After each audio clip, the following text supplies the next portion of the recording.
Hello and welcome to all. आप सभी का स्वागत है रणधीर एजुकेशन में।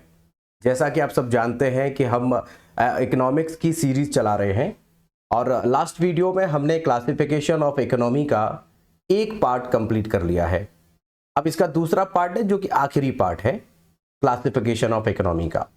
अर्थव्यवस्था का वर्गीकरण हमने किया था, उसमें हमने आपको समझाया था कि कैपिटलिस्ट इकोनॉमी क्या होती है, सोशलिस्ट इकोनॉमी क्या होती है और साथ में मिक्स्ड इकोनॉमी क्या होती है। आप जानते हैं कि हमारे भारत का जो इकोनॉमी है वो मिक्स्ड इकोनॉमी का उदाहरण है।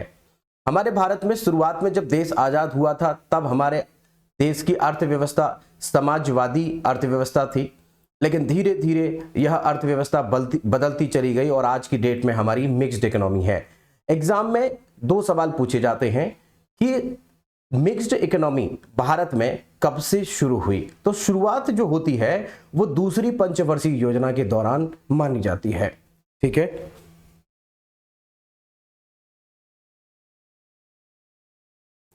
दूसरी पंचवर्षीय योजना के दौरान मिक्स्ड इकोनॉमी का उदाहरण माना जाता है। उसके बाद पूरी तरह से समाजवादी अर्थव्यवस्था को खत्म कर दिया जाता है और पूरी तरह से मिक्स्ड इकोनॉमी शुरू हो जाती है हमारा 1991 के एलपीजी मॉडल के बाद।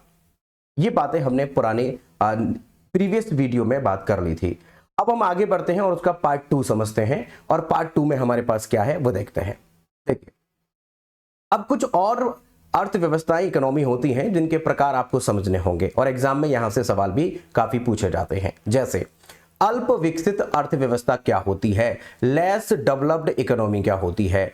ऐसी अर्थव्यवस्थाएं जो बिल्कुल शुरुआती दौर में हैं, जिन्होंने गुड्स एंड सर्विसेज को प्रोड्यूस करने के लिए संसाधनों का प्रयोग स्टार्ट ही किया है, वह अल्प विकसित अर्थव्यवस्थाएं होती हैं, जैसा कि आप यहां पर देख रहे हैं।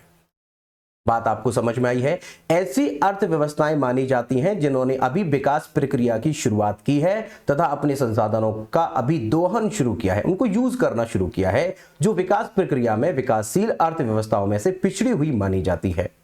ठीक है, बिल्कुल शुरुआत में जब कोई भी देश अपने संसाधनों का दोहन शुरू करता है, प्रोडक्शन डिस्ट्रीब्यूशन करता है, तो वो शुरुआती जो है वो अल्प विकसित अर्थव्यवस्था का उदाहरण होता है। ठीक है, यानी less develop economy. Okay, next चलते हैं।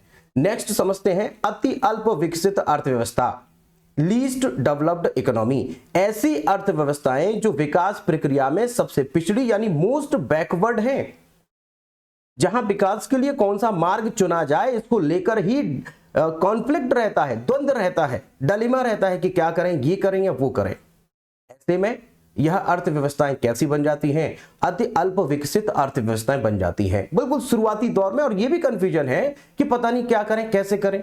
ऐसे में वह देश क्या कहलाएगा, अति अल्प विकसित व्यवस्था कहलाएगा। जैसे आप उदाहरण देख लीजिए, सोमालिया है, सूडान है, युगांडा है और रुवांडा है।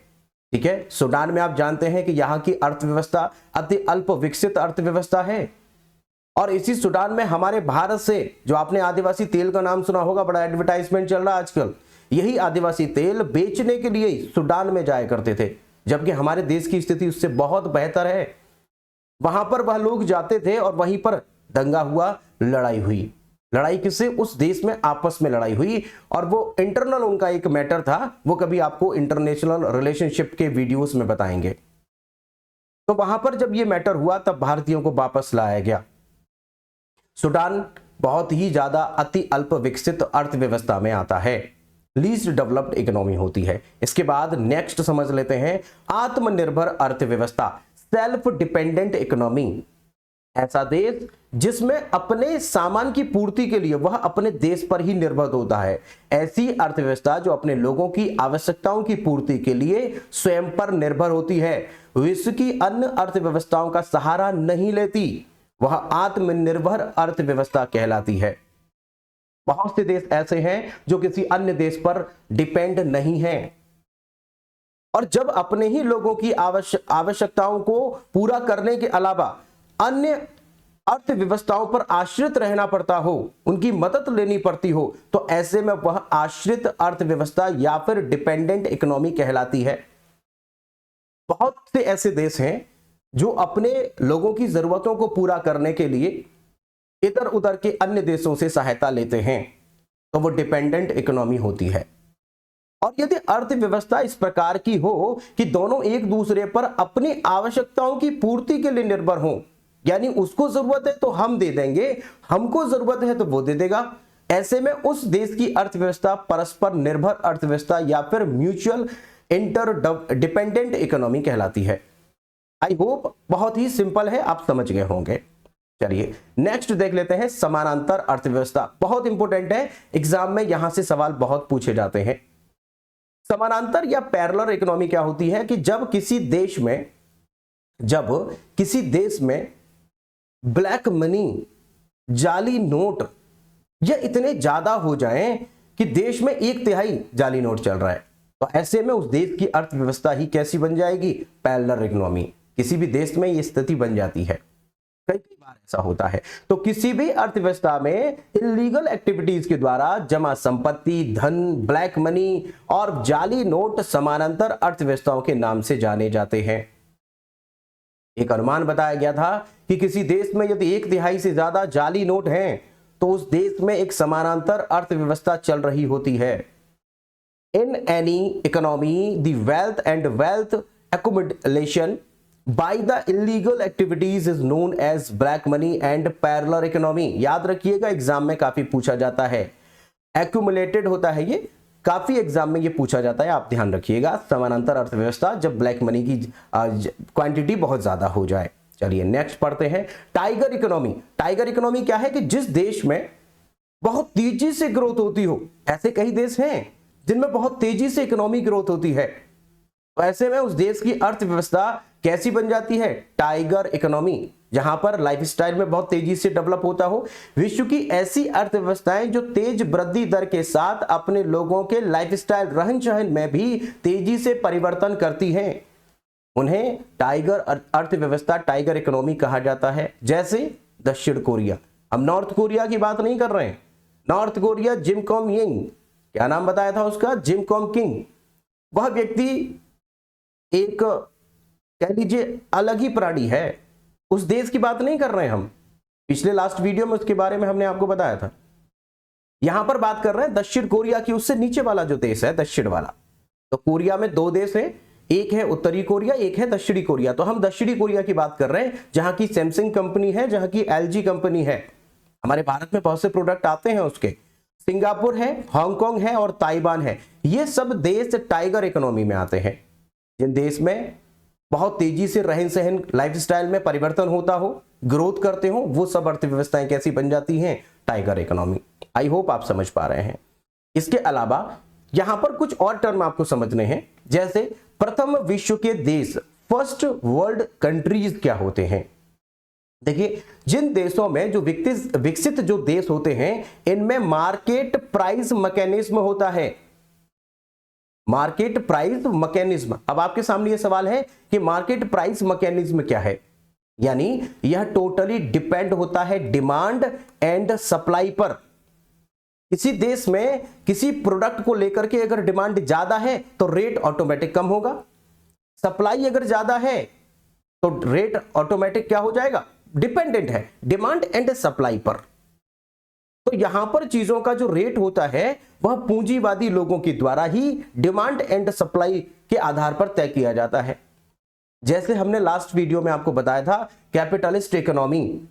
कैपिटलिस्ट इकोनॉमी वाले कुछ देश जो विकसित हैं, उन देशों को ही हम प्रथम विश्व के देश कहते हैं, फर्स्ट वर्ल्ड कंट्रीज कहते हैं। एग्जाम्पल के तौर पर है अमेरिका, कनाडा, ऑस्ट्रेलिया, जहां पर कैपिटलिस्ट इकोनॉमी है, साथ में डिमांड एंड सप्लाई पर वहां के रेट तय होते हैं। लेकिन हमारा भारत ऐसा नहीं है। हमारे भारत में कुछ चीजें चाहे सप्लाई ज्यादा हो या कम हो, सरकार उनको सस्ता करती है। जैसे ट्रैक्टर का नाम सुना है आपने, ट्रैक्टर बहुत महंगा होता है, लेकिन सब्सिडी के दौरान वह सस्ता करके किसानों को दिया जाता है। समझ पा रहे हैं? इसके बाद आपको सेकंड वर्ल्ड कंट्री भी जानने हैं कि वो कौन से होते हैं। देखिए, जहां पर समाजवादी अर्थव्यवस्था होती है, वहां पर सरकार ही तय करती है कि प्रोडक्ट्स के रेट कितने होंगे। तो वहां पर प्रोडक्ट्स के रेट का डिसीजन कौन करेगा? समाजवादी अर्थव्यवस्था में वहां की सरकार। यानी इसीलिए कह रहे हैं कि विभिन्न देशों का वह समूह जहां एडमिनिस्ट्रेटिव प्राइस मैकेनिज्म होता है, दूसरी दुनिया के देश कहलाते हैं, जैसे उदाहरण के तौर पर चीन, चाइना। लास्ट वीडियो में हमने आपको बताया था, और अगर आपने लास्ट वीडियो अभी तक नहीं देखा है तो पहले उसे देख लीजिए, उसके बाद इसको दोबारा से देखिएगा, आपको प्रॉपर समझ में आएगा। अब भी आ रहा होगा हालांकि।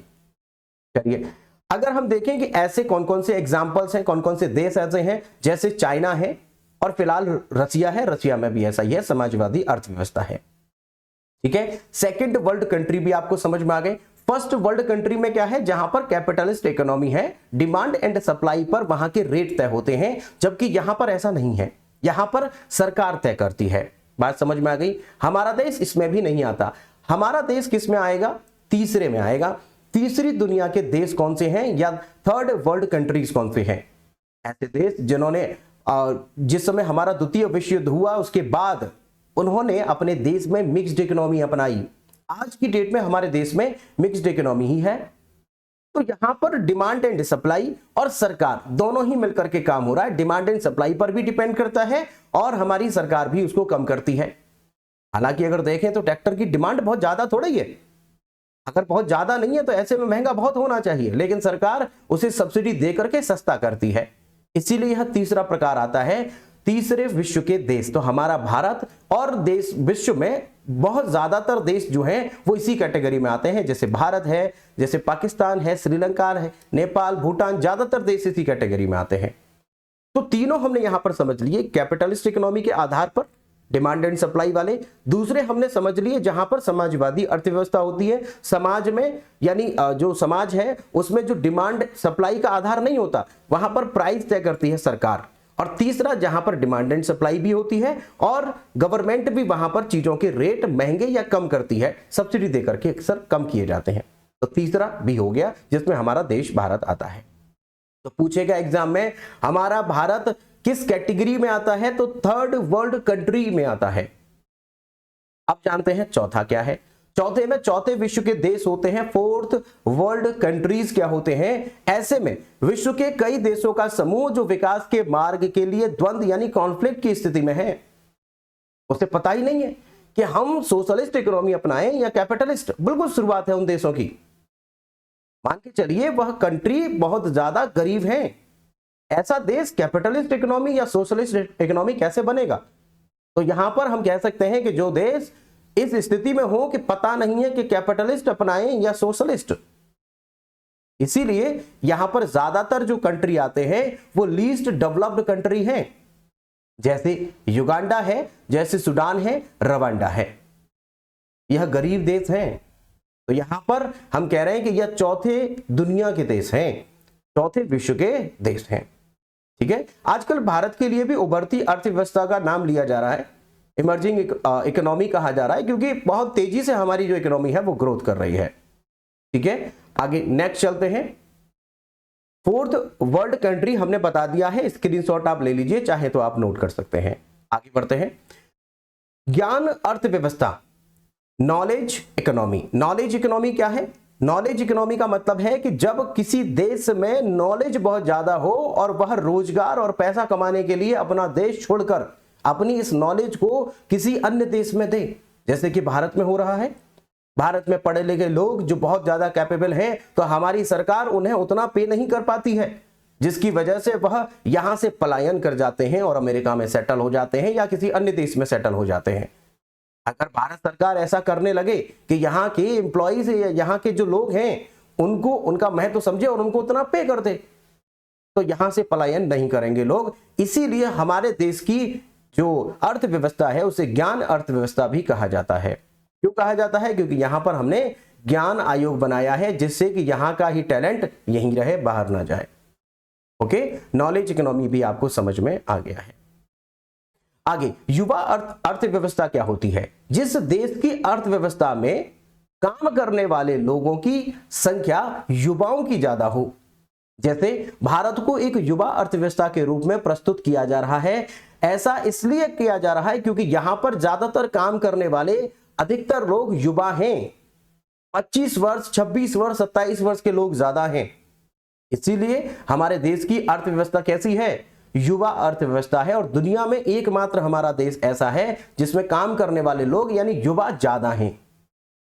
चाइना में भी किसी समय युवा ज्यादा थे, लेकिन वहां पर वन चाइल्ड पॉलिसी ने वहां पर लोगों को बूढ़ा ज्यादा कर दिया। जब बुजुर्ग हुए तो युवाओं की संख्या कम हो गई, क्योंकि पहले जनसंख्या बहुत ज्यादा थी। उसने जनसंख्या को कंट्रोल करने के लिए एक पॉलिसी लागू की, वन चाइल्ड पॉलिसी। और वन चाइल्ड पॉलिसी के तहत क्या हुआ कि उस समय तो सब ठीक रहा, लेकिन आने वाले समय में बुजुर्ग ज्यादा हो गए और युवा कम हो गए, क्योंकि वही बच्चे जब बड़े हुए तो युवा बने, उनकी संख्या कम रही।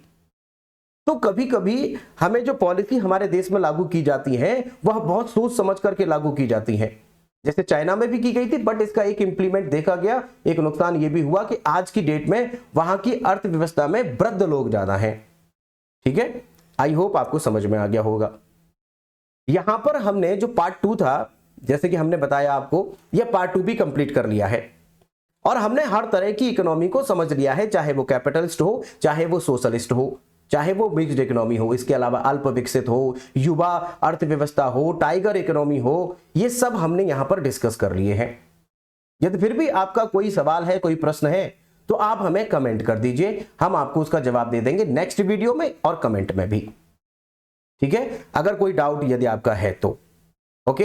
इसके अलावा आप हमारे YouTube चैनल को सब्सक्राइब कर लीजिए अगर अभी तक सब्सक्राइब नहीं किया है, पहली बार चैनल पर यदि आए हैं, और बेल आइकन को जरूर दबाइएगा। आपके सब्सक्राइब करने से हमें मोटिवेशन मिलेगा, हम आपके लिए बेहतर से बेहतर कंटेंट लाने की कोशिश करेंगे। हमारी एक यहां पर एक मेहनत की जा रही है और आपके लिए कंटेंट जो हम दे रहे हैं, चाहे आप पेड कोर्स ले लीजिए या कोई अन्य कोर्स ले लीजिए, आपको ऐसा कंटेंट शायद ही मिल पाए, पेड कोर्सेज में भी नहीं मिलता है। तो प्रमोट करने के लिए, सपोर्ट करने के लिए आप इसको सब्सक्राइब कर लीजिए और अपने ग्रुप्स वगैरह में से शेयर कर लीजिए। इसके अलावा आप हमसे इंस्टाग्राम और टेलीग्राम और फेसबुक पर भी जुड़ सकते हैं। ऐड लिखिएगा, रणधीर एजुकेशन लगाइएगा, आपको मिल जाएगा, फॉलो कर लीजिएगा उस पर। ठीक है, बाकी आपका वीडियो के अंत तक बने रहने के लिए बहुत बहुत धन्यवाद। मिलते हैं नेक्स्ट वीडियो में नेक्स्ट टॉपिक के साथ। बहुत बहुत धन्यवाद आपका, थैंक यू सो मच।